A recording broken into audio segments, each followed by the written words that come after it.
કોણ આવ્યું? બોલો તો એકવાર ફરીથી. બાપુજી આવી ગયા છે. સવારનો નાસ્તાનો સમય થઈ ગયો છે અને આગળ શું થાય છે આપણે આવો જોઈએ. ખીચડી. તમને બધાને ખબર છે મહારાજા શ્રી ઓમની હાથની ચા એકદમ મસ્ત હોય છે. એના હાથની ચા પીધા વગર તો મારી સવાર જ ન થાય.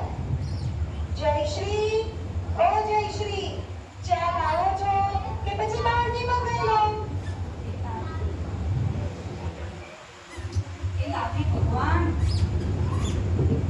એ લાવી ભગવાન. ઘરના બધા જ કામ મારે કરવાના. આલો બાપુજી ચા. હલો હલો મમ્મી, જય જીનેન્દ્ર.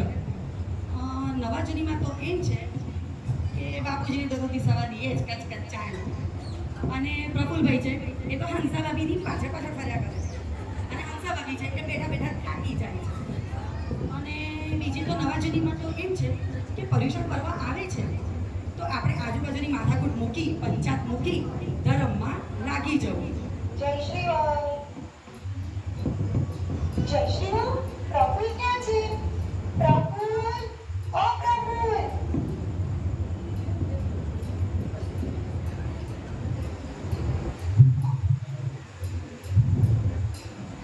હા બાપુજી, હું અને હંસા, મારી હંસભાઈ સાથે હતો. એ ડોલા પ્રફુલ, આ તારી હંસાને છોડ અને મારી વાત સાંભળ. ત્યાં બધાને ખબર છે. નવું કહો ને. હાય બાપુજી, મારા પ્રભુ મને કેમ છોડે? અમે તમને છોડી મૂકીશું, એ પણ મિસાઈલમાં. હેલો, હા વાત, બધા નાટક જોઈને જોજો હો. પ્રફુલ, આ બધું છોડ અને મારી વાત સાંભળ. હવે દશલક્ષણ પર્વ આવી રહ્યા છે તો આપણે એની તૈયારી કરવાની છે. એ હાય હાય બાપુજી, 10 લક્ષણ પહેલા તો નાસ્તાની તૈયારી તો હું જ કરીશ. જો આ પ્રફુલભાઈ અને હંસાભાભીને આપશું તો નાસ્તા તો શું ફસાવાના આવશે. જયશ્રી વહુ, હું નાસ્તાની વાત નથી કરતો. આપણે મંદિરમાં સવારે વહેલા ઉઠી દર્શન, અભિષેક, પૂજા, સામાયિક, પ્રતિક્રમણ અને આરતી કરવાની હોય છે. અને આ દશલક્ષણમાં તો અંકેશભાઈ હજી આવવાના છે તો એમના પ્રવચનનો લાભ લેવાનો છે અને આપણા જીવનમાં ઉતારવાના છે. એ પ્રભુ, પ્રતિક્રમણ એટલે શું? એ હંસા, બાપુજી, હું છું ને. પ્રતિક્રમણ હંસા, એ આપણા બાજુવાળા બા સુરેખાબા, જેમને 2 છોકરાઓ છે, પ્રતિક અને રમણ.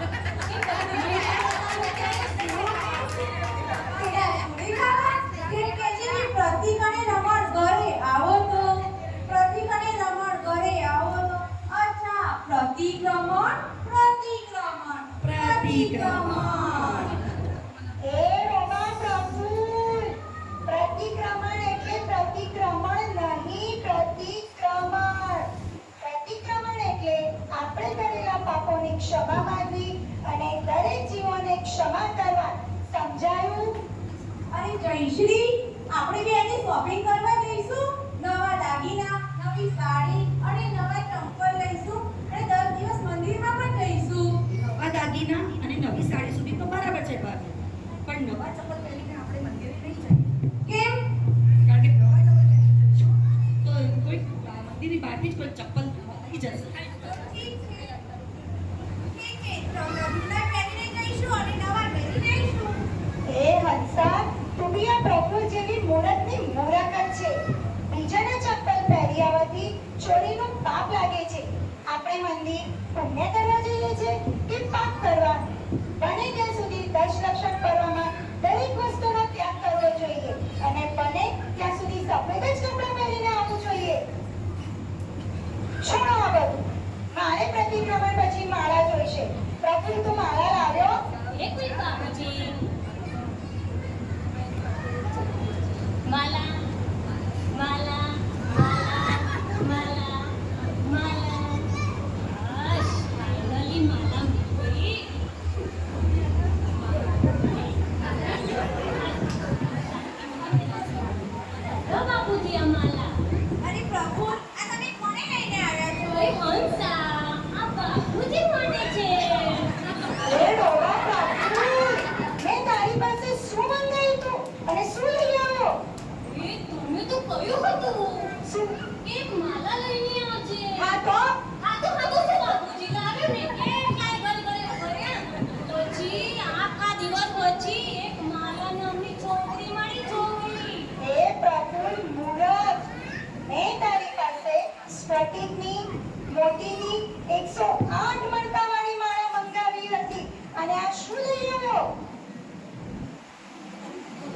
શું કરું બાપુજી? એ જ્યાંથી લાવ્યો છે ત્યાં પાછી જવા દે.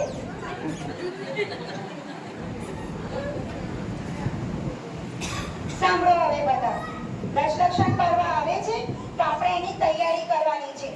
આપણે સવારે મંદિર વહેલા જવાનું છે. આપણે મંદિરે જઈશું. અભિષેક, પૂજા, આરતી, સામાયિક અને પ્રતિક્રમણ કરીશું.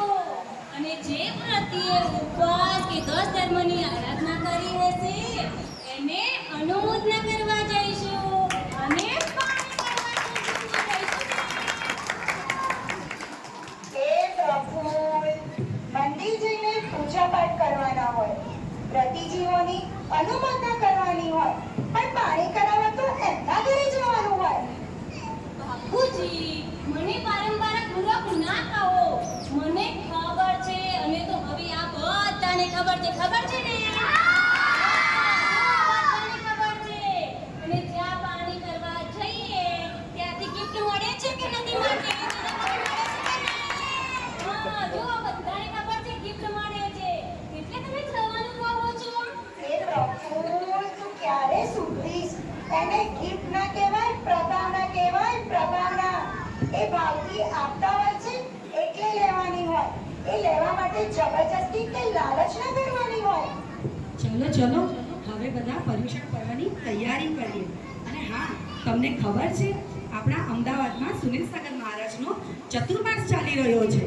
અને આપણે તો એક વાત ગર્વ કરવા જેવી છે કે આપણા 43 સમાજના એક ભવ્ય જીવ કે જેમણે સુનિલ સાગર મહારાજના સંઘમાં દીક્ષા લીધી હતી, એમનું નામ હતું સ્વતંત્ર સાગર મહારાજ. અને એમણે સંલેખનાપૂર્વક સમાધિ થઈ હતી. તો આપણે એમના સંઘના દર્શન કરવા જશું અને તપ અને ત્યાગનો મહિમા જાણી ધર્મ લાભ લઈશું. હા જયશ્રીઓ, તમે એકદમ સાચી વાત કરી. આપણા જૈન ધર્મનો મહિમા ઘણો અપરંપાર છે.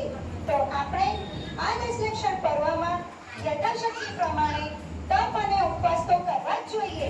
બાપુજી, મારાથી ઉપવાસ તો નહીં થાય, પણ પારણામાં જરૂર જઈશું. એ પણ રેસ્ટોરન્ટમાં. ઓહ, પ્રફુલ્લ, આપણે રેસ્ટોરન્ટમાં પારણામાં જઈશું. ત્યાં સ્ટાર્ટર, પીઝા, સૂપ, શાક, સબ્જી, બધું નવી નવી વાનગીઓ છે. મારા મોઢામાં તો પાણી આવી ગયું છે. હા, મજા આવશે હો પારણામાં. આવશે ને? એ પ્રફુલ્લ મૂરખ, આપણે મંદિર જઈને પૂજા પાઠ કરવાના હોય, પ્રતિજીવોની અનુમોદના કરવાની હોય. આપણે મંદિર પુણ્ય કરવા જઈએ છીએ કે પાપ કરવા? આપણે પિકનિક કે પાર્ટીમાં નથી જતા. ત્યાં એવા ભાવ ન રખાય. મંદિરમાં 3 લોકના નાથની માન વચન કાયાથી ભક્તિ કરવી જોઈએ. ગુરુજનોને ભાવપૂર્વક વંદન કરવું જોઈએ. અને શુદ્ધ ભાવથી કરેલી ભક્તિ અને પૂજાથી રત્નત્રયની પ્રાપ્તિ થાય છે. અને સાંભળો બધા, મંદિરમાં સાંસારિક વાતો ન કરવી જોઈએ.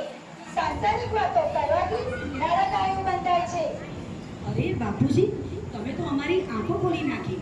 હવે અમે જ્યારે પણ મંદિરે જઈશું તો શુદ્ધ વસ્ત્રો પહેરી જઈશું અને શુદ્ધ ભાવથી 3 લોકના નાથની પૂજા કરીશું અને જીંગવાણી માનું સ્તવન કરીશું અને આપણા પાપ કર્મનો નાશ કરીશું.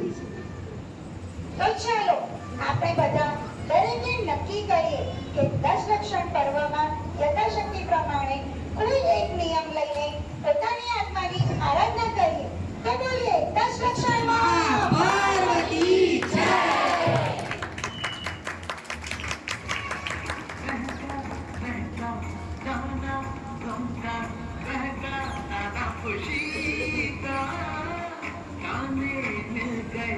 ऐसे खिल गए बन गई ये जिंदगी जैसे प्यारी प्यारी खिचड़ी लो पकई देखो हमारी खिचड़ी જય જય